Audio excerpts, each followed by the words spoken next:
Good afternoon, everybody, from Baghdad. As you all know, yesterday evening, the Iraqi Prime Minister, Dr. Haider al-Abadi, announced the liberation of Mosul. The global coalition fighting ISIS again congratulates Prime Minister Abadi and the Iraqi security forces on this historic victory against an evil enemy. The Iraqis prevailed in the most extended and brutal combat I have ever witnessed, while making extraordinary efforts to safeguard civilian lives, even at the cost of their own. The list of martyrs is painfully long. So now ISIS has lost its capital in Iraq and the largest population center they held anywhere in the world. Iraqi militia forces, Kurdish Peshmerga fighters, and the global coalition also deserve a share of the credit for their sacrifices to achieve this hard-won victory. Make no mistake, this victory alone does not eliminate ISIS, and there's still tough fighting ahead. There are still pockets of resistance in Mosul, holdouts and hidden IEDs that will take weeks to clear, as well as the remaining ISIS enclaves in Hawija and western Anbar. There are also humanitarian and stabilization efforts desperately needed to ease the suffering of Mosul's citizens and start the city on the road to recovery. Though the Mosulawis have suffered greatly, the east side is already springing back to life less than 6 months after its liberation, and Mosulawis have already started to return to their neighborhoods in the west. But still, the loss of one of its twin capitals and a jewel of their so-called caliphate is a decisive blow to ISIS and certainly something for the Iraqis to celebrate. They can also celebrate the remarkable turnaround their security forces have made in the course of the past 3 years. I'm Brigadier General Yahya Rasul Abdullah, the spokesperson of the Joint Operations Command.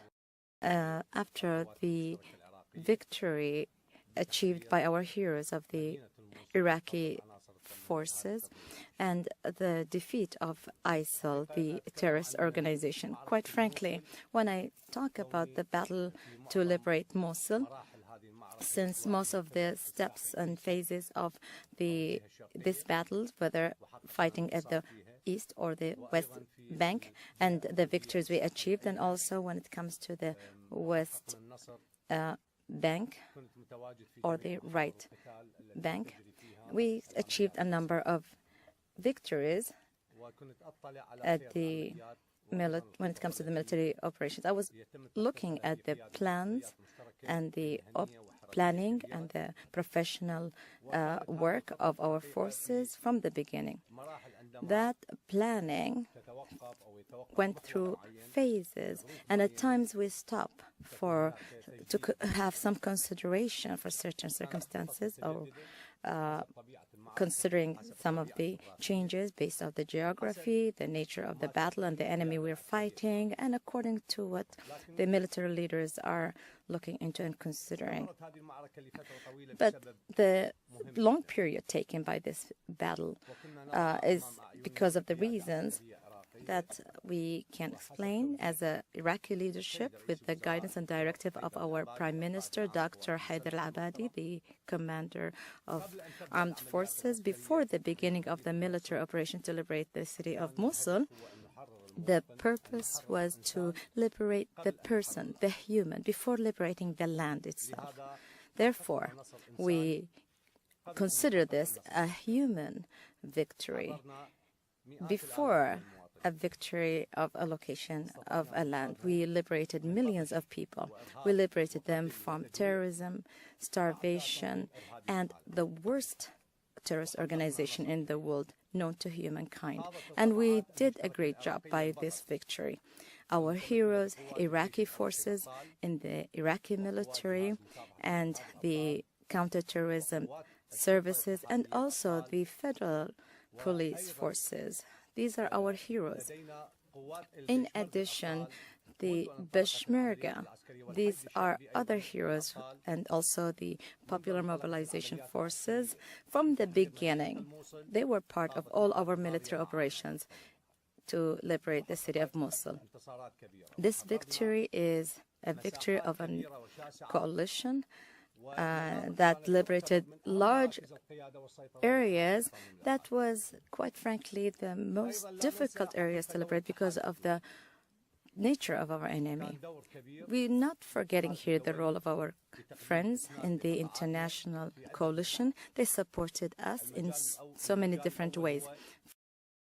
We defeated this state of so-called illusion, blasphemy, and today we have our city back as a result of our sons and daughters, the heroes of Iraq, and all those who stood by us, and I would like to thank them as part of the international coalition who are fighting all those terrorist organizations. We defeated this state of so-called illusion, blasphemy, and today we have our city back as a result of our sons and daughters, the heroes of Iraq, and all those who stood by us, and I would like to thank them as part of the international coalition who are fighting all those terrorist organizations.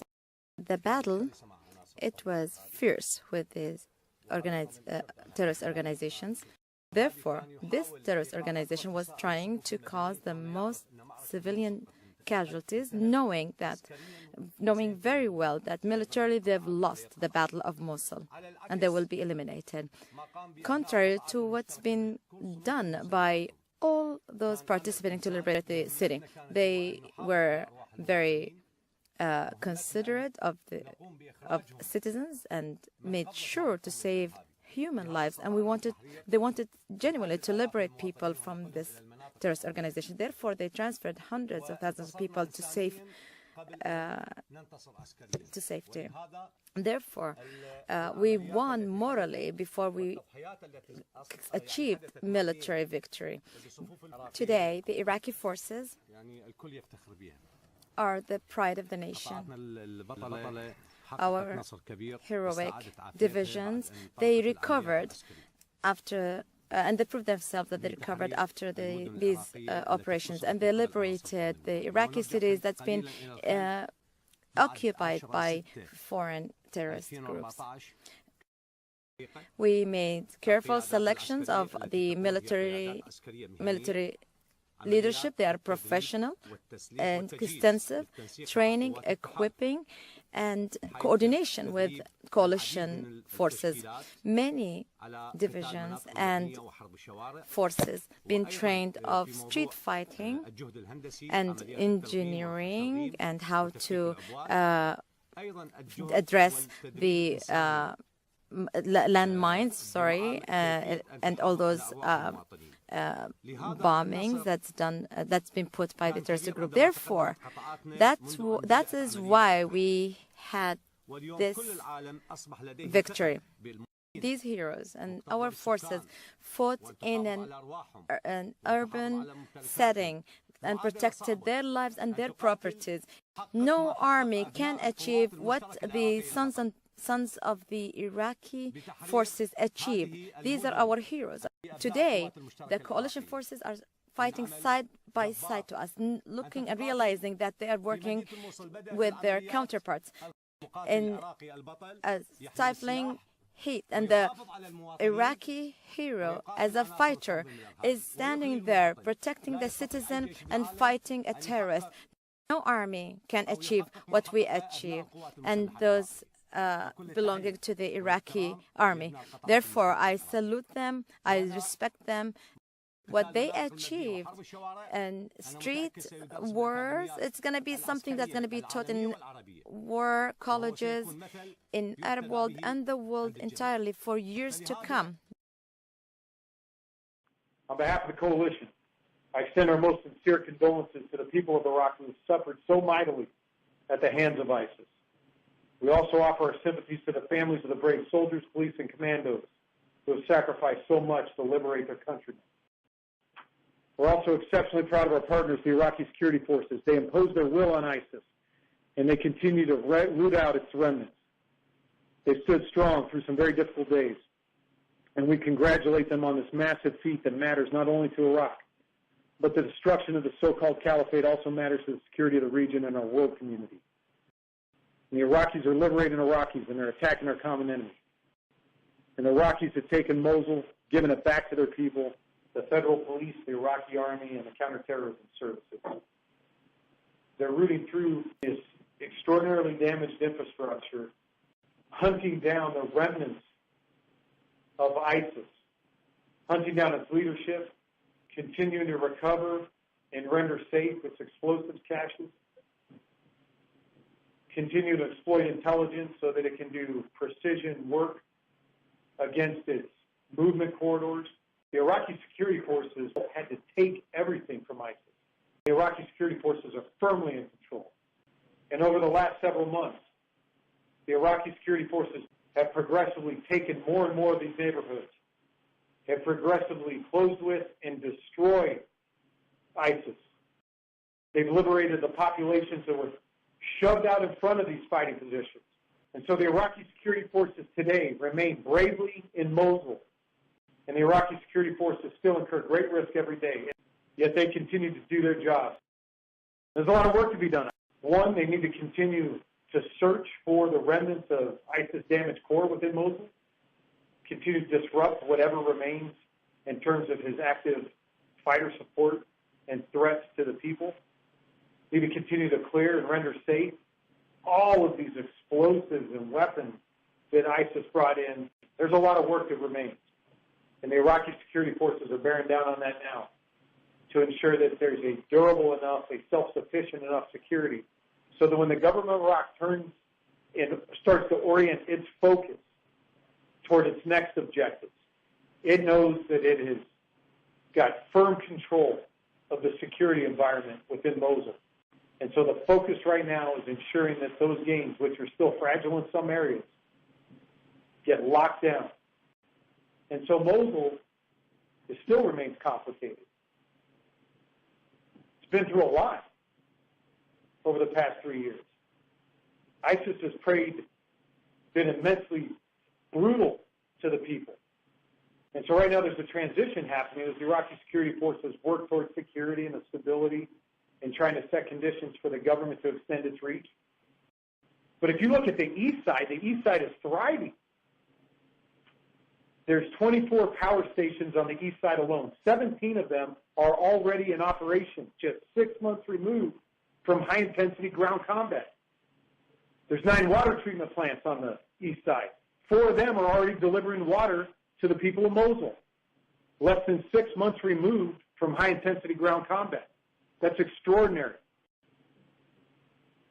On the west side, and I see it with my own eyes, when you drive in an area that they call the Baghdad Road, the locals call it the Baghdad Highway. If it's lunchtime and you want a snow cone because it's hot, go buy yourself one. This is the west side. This is an area that was liberated in March. On the west side, if you need some new tires for your car or your tractor, in an area that was liberated in April, go buy yourself some. On the west side, in an area that was liberated as recently as May, if you need some toys for your children, or you want to have a cup of chai, or you want to flag down a taxi so you can move over to the east side because it's finally connected again since May, flag down a taxi.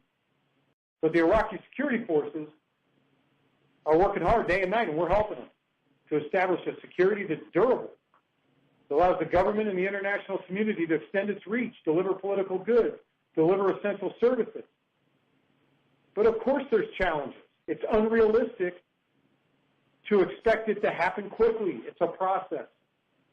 And the Iraqis are leading that process. Establish security by rendering safe all these explosives that the scourge of ISIS left behind, helping them reconnect the east side to the west side socially, helping them to allow the government of Iraq and the international community reach into the city and help the city start to repair. And despite all the challenges, these people are extraordinarily resilient. The people of Mosul can absorb a blow, repair themselves, and get back to living their lives. I see it with my own eyes. On the east side recently, despite any of the challenges. I drank chai there 3 days ago on the east side with no body armor, with no helmet. Right across the street from Mosul University. and I drank chai with locals who told us how great it was to finally be liberated from the scourge and the predation by the so-called caliphate. If you look at the West Side is fully liberated. The government of Iraq is in control again. And that's extraordinary. And the Iraqi security forces deserve great credit. We congratulate our partners for working so hard for 9 months to liberate the city. The West Side is fully liberated. The government of Iraq is in control again. And that's extraordinary. And the Iraqi security forces deserve great credit. We congratulate our partners for working so hard for 9 months to liberate the city. The Iraqi security forces driven ISIS into the ground or into the Tigris. You know, I talked a lot about the Iraqi security forces and ridding their countries of this evil scourge, ISIS.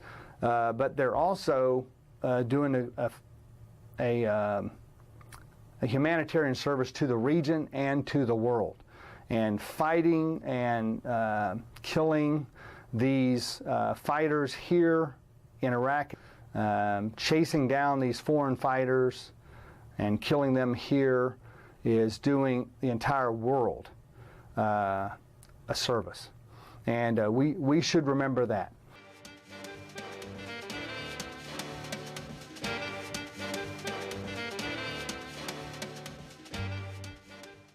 The Iraqi security forces driven ISIS into the ground or into the Tigris.